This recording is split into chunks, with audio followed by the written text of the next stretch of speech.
Good afternoon guys.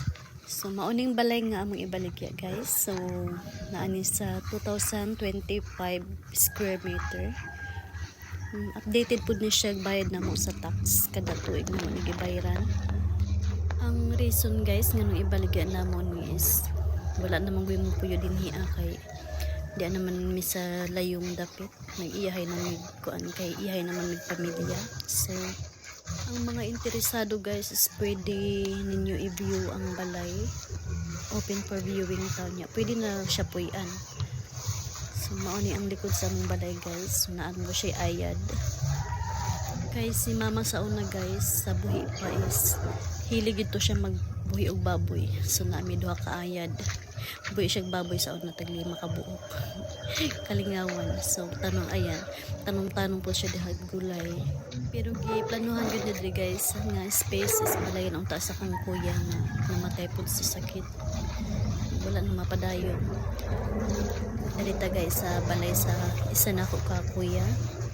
Apil ko siya baligya pero wala pa siya mahuman.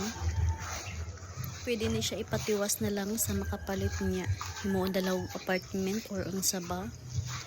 So dalita guys pa kuan sa pikas side nga lupa. Kanang tapa din ha is kang mangdingla man siguro ni. Kung labot kay sa din narita ko tol sa naay kuan. Kanang sa pikas nga way kan din hira ko tol ang sa akong kuya. So naana siya guys. Taas pa kayo niya na siya kuan na to guys han apod siya duha katapahan. So ayan guys, ang balay sa akong kuya dako pud kaayo ni siya, mura pud ni siya pareha kadako sa amoa sa akong mama di ay mauna iyang kadako guys. Ito apa dito asa tumoy pa ang kuanan hangtod sa tumoy pa ang luti ana guys. Pwede pa gyud siya mabalayan og mga pwede pa siya mabalayan guys or mapatindugan ninyo o gusto mo magnegosyo dinhi dako pa kayo siya bakante nga lote. So adto ta sa kuan sa tapahan. Naay duha ka tapahan guys, ang isa is mo nagigamit ni mama sa una. Naanapod siya mga saging guys, naapod siya kuan, naapod siya lubi. Gamay nga puno, mga 4 siguro or 5. I'm not sure. So mao ni ang duha ka tapahan guys. Ang isa is wala pa pud ni siya mahuman pero simentado na gyud ni. Naana pud siya kabot sa ilawom. So kining isa nga nay atok mao ning gi ko ani mama sa una ginegosyohan. Mao ning gigamit na mo sa una nga nagkuan. Grabe nakasagbot guys. Kadugay nagdulay nagpuyo. Nya kanang gamay guys na balay kanang balay-balay is mao ni budiga na mo sa kopra sa una. Ato na ta dito sulod sa balay. May mga saging guys, pwede na mo da magkuan, makapanuba no.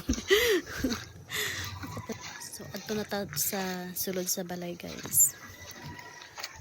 So mao nang nata dinhi pwede ninyo nitam nandari or kamoy paigugon sa inyo ang buhaton. Dako gyud sa lote guys, di mo magmahay. Dako kayo ang lote. So mao ni ang terrace guys. Terrace pa lang is mura nagkwarto. Pwede na yung buong kwarto. So mao ni ang sala. So mao ni ang sala na mo guys. So wala na pasensya na lang sa kuan kay wala nang ginag-atiman ani lagi. Paingon pa sa kwarto, isa ka kwarto. Okay pud kayong kwarto, dako pud siya. Tiles tanan guys ang salog. Hasta ang tulo ka banyo is tiles. Tulo siya ka banyo kay ang master's bedroom is naana po siya yung CR. Asa ka ba? So ang hita sa ikaduha nga kwarto. Ikaduha nga kwarto. Unya pang tulo.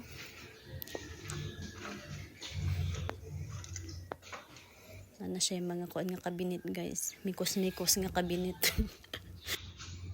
So mo na yung isa ka CR guys. Nya pagkuan is kwarto na, master's bedrooms na. So pasensya sa mga foam kay gipang butang diha tanan foam. Katong pag-uli namo pang kuan na diha atanan. Wala dayon nagatiman. Mo ibaligya yun guys kay sayang lang yun. Ang master's bedroom guys na apoy CR. So gawas ta. Ato pa sa kusina pa dulong guys. Sa kusina na apoy isa ka CR.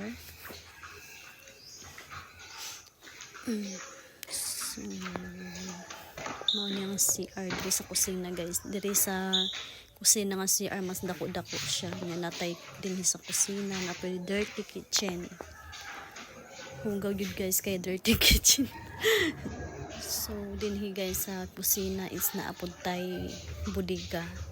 Pwede po ninyo himo og kwarto. Dako-dako man po ni siya dinhi pero gihimo na mo ning budiga sa una.